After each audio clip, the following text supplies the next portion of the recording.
हरिओम प्रिय दर्शकों, यदि आपकी तुला राशि या तुला लग्न है तो इस वीडियो को पूरे ध्यान से देखिएगा, समझिएगा। इस वीडियो में हम समझने वाले हैं कि 25 अगस्त से लेके और 30 अगस्त का ये जो समय है, ये आपके जीवन में क्या कुछ लाने वाला है, क्या कुछ स्थितियां बनने वाली हैं, कौन सी ग्रह स्थिति है और उसका क्या प्रभाव मिलेगा, आपके जीवन में क्या बड़ा होने वाला है, ये समझेंगे। प्रिय दर्शकों, हम बात कर रहे हैं चंद्रमा की। चंद्रमा का राशि परिवर्तन होने जा रहा है, जो कि सवा 2 दिन में होता रहता है, परंतु ये राशि परिवर्तन बहुत खास है क्योंकि चंद्रमा का परिवर्तन 25 अगस्त को रात्रि में 10:30 बजे होगा और वो भी वृषभ राशि पर, यानी कि चंद्रमा अपनी उच्च की राशि में गोचर करना प्रारंभ करेंगे। और उच्च की राशि में गोचर तो करेंगे ही, साथ में यहाँ पर देवगुरु बृहस्पति भी गोचर कर रहे हैं पहले से, जिससे बड़ा ही दिव्य गज केसरी योग का निर्माण हो जाएगा। और चंद्रमा पहले यहाँ पर 25, 26, 27 और 28 को सुबह तक रहेंगे और फिर 28 तारीख को सुबह राशि परिवर्तन पुनः करेंगे और मिथुन राशि में गोचर करना प्रारंभ करेंगे। और मिथुन राशि में गोचर करेंगे जब, तो यहाँ पर भी लक्ष्मी योग का निर्माण हो जाएगा। तो 28, 29 और 30 तारीख को 11:30 बजे तक यहाँ पर गोचर करने वाले हैं चंद्रमा। तो आपको क्या प्रभाव मिलेगा, ये सब हम विस्तार से समझेंगे। परंतु एक बात का ध्यान रखिएगा कि जब चंद्रमा वृषभ राशि पर गोचर कर रहे हैं तो यहाँ पर केतु की भी दृष्टि है, इस बात का भी ध्यान रखिएगा। आइए समझते हैं कि इसका फल क्या मिलने वाला है।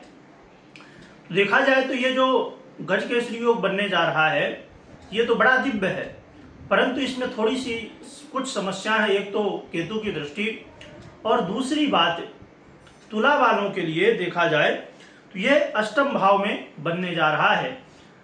तो यहाँ पर जो आपको फल मिलना है उसमें कहीं ना कहीं कमी आएगी, या हो सकता है कि जो फल मिल रहा है वो इतनी कम मात्रा में हो जिससे आपको एहसास ना हो कि कुछ परिवर्तन हुआ है।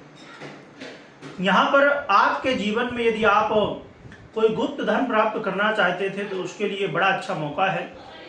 और यहाँ पर एक बड़ा अवसर एक इस रूप में है कि थोड़ी सी सावधानी के साथ आपको आगे बढ़ना होगा, क्योंकि जब आप गुप्त धन प्राप्ति के लिए आगे बढ़ते हैं तो कई तरह की समस्याएं आती हैं।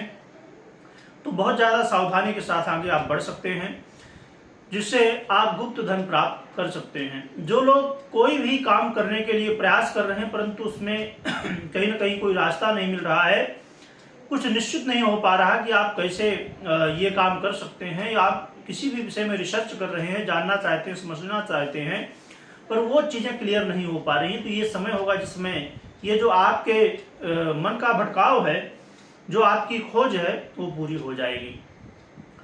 और यहाँ पर देखा जाए तो घर परिवार के लोगों को भी कहीं ना कहीं ये देखने को मिलेगा कि हाँ, अब आप एक दूसरे का सहयोग कर रहे हैं, एक दूसरे के साथ मिलजुल के रह रहे हैं। परंतु आपको अपने स्वास्थ्य का ध्यान रखना होगा। यात्रा करते समय भी सावधानी रखनी होगी, खासकर बड़ी यात्रा कोई कर रहे हैं उसमें विशेष रूप से सावधानी रखें।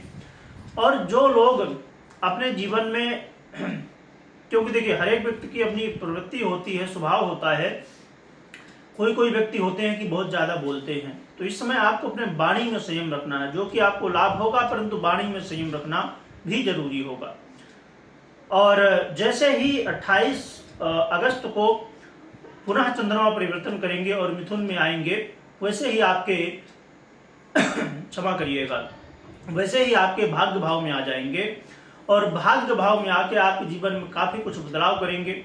जो कि यहाँ पर भी एक स्थिति है कि चंद्रमा की हम बात करें या मंगल की बात करें तो मिथुन राशि में होंगे, यानी कि बुध की राशि में होंगे, जो कि बहुत श्रेष्ठ नहीं कहलाता, परंतु आपके भाग्य भाव में होंगे, ये बहुत अच्छी बात है। तो यहाँ पर स्थिति क्या बनने वाली है कि आप अपने करियर में, आप अपने कार्य क्षेत्र में 28 से लेकर 30 तारीख के बीच में देखेंगे कि कहीं ना कहीं कोई ना कोई बेहतर स्थिति बनेगी। हो सकता है कि आपको कोई प्रमोशन हो जाए, या बहुत ज़्यादा काम का दबाव था वो कम हो जाए, कोई ना कोई चेंज आपके जॉब में, कोई पॉजिटिव चेंज देखने को मिलने वाला है। साथ में आप ये भी महसूस कर सकेंगे इस समय कि आपने जो पहले कर्म किए हैं उनका फल अब पहले कर्म किए हुए कर्मों का फल अब मिल रहा है। कहीं ना कहीं उसका जो एहसास है, जो क्योंकि देखिए क्या हुआ करता है कि जब हम कर्म करते हैं तो कई बार हमको तुरंत मिलता है, कई बार ऐसे कुछ कर्म होते हैं जो बाद में फल देते हैं। जो बाद में फल देते हैं वो रिजल्ट इस समय मिल सकता है। तो इसका मतलब ये है कि कई सारे रुके हुए काम भी आपके बन सकते हैं और भगवान के प्रति धार्मिक यात्रा करने का मौका मिलेगा, भगवान के प्रति आस्था भी बढ़ेगी और ये बड़ी अच्छी बात है, क्योंकि जब भगवान से लगाव बढ़ता है तो जीवन की हमारी सभी समस्याएं दूर हो जाती हैं। और यहाँ पर इस समय आपके जोश में वृद्धि होती हुई दिखाई देगी और यदि भाई बंधुओं के साथ कोई अनबन की स्थिति, वाद विवाद की स्थिति बनी हुई थी वो दूर होगी और आपको सफलताएं भी प्राप्त होने वाली हैं। तो देखा जाए तो ये 28 से लेकर 30 का जो समय है ये ज़्यादा बेहतर रहेगा, जो कि गज केसरी योग तो पहले भी बन रहा है परंतु उसमें थोड़ी समस्याएं हैं, लाभ भी है और समस्याएं भी हैं। तो दोनों को ध्यान रखिए, जल्दबाजी बिल्कुल मत करिएगा, वाणी में संयम रखिएगा, यात्रा करते समय सावधानी रखिएगा। इन बातों का विशेष रूप से ध्यान आपको रखना चाहिए। और वो वाली स्थिति यहाँ है कि यदि हम धैर्य के साथ आगे बढ़ें तो कहते हैं ना कि सब्र का फल मीठा होता है, तो वो वाली स्थिति है जो कि समय बहुत कम है पर इसमें भी कई बार हम जल्दबाजी कर जाते हैं तो इसका ध्यान रखिएगा। अब हम उपाय की बात करें तो भोलेनाथ की आराधना करना सर्वश्रेष्ठ रहेगा, तो आप भोलेनाथ की आराधना कर सकते हैं और साथ में आप अपने जीवन में नित्य प्रति प्रयास करें कि यदि मंदिर जा सके तो और भी बढ़िया आपके लिए रहने वाला है। कमेंट में ओम नमः शिवाय लिखिएगा, लिखने के साथ स्मरण करिएगा। वीडियो देखने के लिए बहुत बहुत धन्यवाद।